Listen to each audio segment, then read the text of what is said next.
દોસ્તો નમસ્કાર. મન હોય તો માળવે જવાય.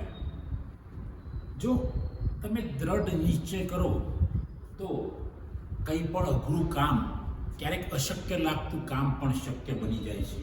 ઘણા માણસો નથી કહેતા કે ઇમ્પોસિબલ નામનો શબ્દ મારી ડિક્શનરીમાં નથી, અને એટલે તો નેપોલિયન બોનાપાર્ટે પણ કહ્યું છે, nothing is impossible in the world.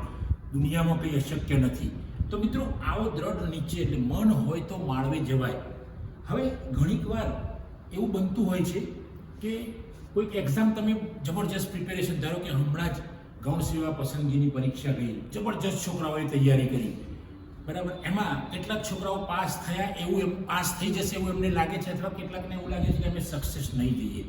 મિત્રો, પાસ થઈ જશે એવું લાગે છે એ એમની પોઝિટિવિટી છે, અને કદાચ ફરી તૈયારી કરવાની પણ એમની તૈયારી છે. અને જે નાપાસ થશે એ કદાચ એમની એક માન્યતા છે, પાસ પણ થઈ જાય.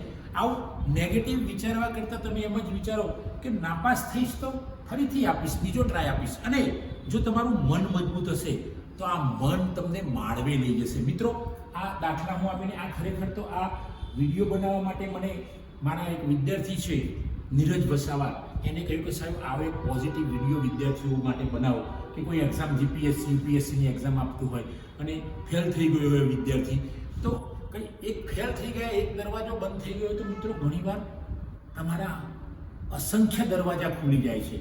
એવી જ એક હું તમને દાખલો આપીશ. એક મારા મિત્ર છે ડૉક્ટર બ્રિજેશભાઈ, જે પ્રોફેસર છે. વર્ષો પહેલાં મિત્રો અમે જોડે ભણતા હતા, અને એક ટ્રેનિંગમાં અમે ગયેલા, ત્યારે બ્રિજેશભાઈ એ નક્કી કરેલું કે મારે આવા શહેરમાં, ગાંધીનગરમાં બેઠા બેઠા એમણે નક્કી કરેલું કે ગાંધીનગર નહીં તો આવા મોટા શહેરમાં મારું મકાન હોવું જોઈએ, બંગલો હોવો જોઈએ. દોસ્તો, તમે માનશો નહીં, એમને દ્રઢ નિશ્ચય કરેલો. અને થોડાક વર્ષો પછી ડૉક્ટર તો બન્યા, પણ થોડાક વર્ષો પછી એમને મોડાસા જેવી એક સારી એજ્યુકેશનલ સિટીની અંદર એમને સરસ મોટો બંગલો બનાવી દીધો. તો મિત્રો, આ છે દ્રઢ નિશ્ચય. બીજા એક મારા એવા મિત્ર છે પ્રવીણભાઈએ પણ એ જ બગીચામાં બેસીને અમે બધા જોડે બેઠા હતા અને નક્કી કરેલું કે ગાંધીનગરમાં મારે મકાન લેવાનું છે. મિત્રો, આજે પ્રવીણભાઈ જોડે ગાંધીનગરમાં બંગલો છે. એવા જ એક મિત્ર છે મહેશભાઈ, જે હાલ ડીવાયએસપી તરીકે પોતાની ફરજ બજાવે છે. બહુ ઉમદા વ્યક્તિત્વ છે એમનું. એમણે પણ એ વખતે વર્ષો પહેલાં, લગભગ મિત્રો આ વાત હું તમને કરું છું લગભગ 95ની આસપાસ, 95-96ની આસપાસ, એમણે પણ એવું નક્કી કરેલું કે ભાઈ મારે ગાંધીનગરમાં મકાન લેવું છે. તો મિત્રો, મહેશભાઈની ખૂબ સખત પ્રયત્નો અને એમને પણ આજે ગાંધીનગરમાં મકાન છે.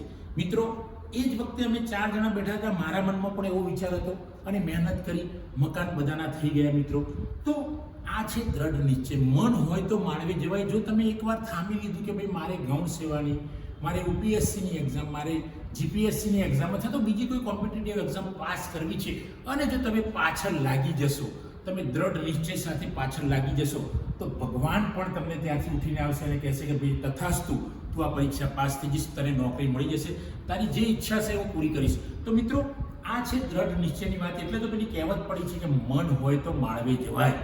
માળવે જવું કઠિન લાગે મિત્રો, પણ જો તમારું મન મજબૂત હોય તો તમે માળવે જઈ શકો છો. એટલે મિત્રો, તમે કોઈ પણ એક્ઝામ આપી રહ્યા હોય, કોઈ પણ ધંધો કરી રહ્યા હોય, તો કંઈ પણ સારી બાબત પ્રગતિની કરી રહ્યા હોય, તેમાં એકાદ વાર 2 વાર અનસક્સેસ થાવ તો ડરવાની જરૂર નથી. કોઈ પણ પરીક્ષા એવી નથી કે જે માણસ પાસ ના કરી શકે, કારણ કે પરીક્ષા બનાવી છે માણસે, અને માણસને પાસ કરવા બનાવી છે. એટલે પરીક્ષા આજે નહીં તો કાલે, કાલે નહીં તો પરમદી તમે પાસ થવાના છો. પણ મહેનત ચાલુ રાખવાની. પછી ગૌણ સેવા હોય, જીપીએસસી હોય, યુપીએસસી હોય, એવા તો કેટલાય દાખલા છે મિત્રો, કે જે માણસો 10મામાં ફેલ થયેલા છે 2-3 વાર, એવા માણસો કમિશનર સુધી પહોંચી ગયા છે, આઈએસ સુધી. કોઈ ડીએસપી બની ગયેલું છે, યુપીએસસી પરીક્ષા પાસ કરેલી છે. આવા તો કેટલાય દાખલા છે.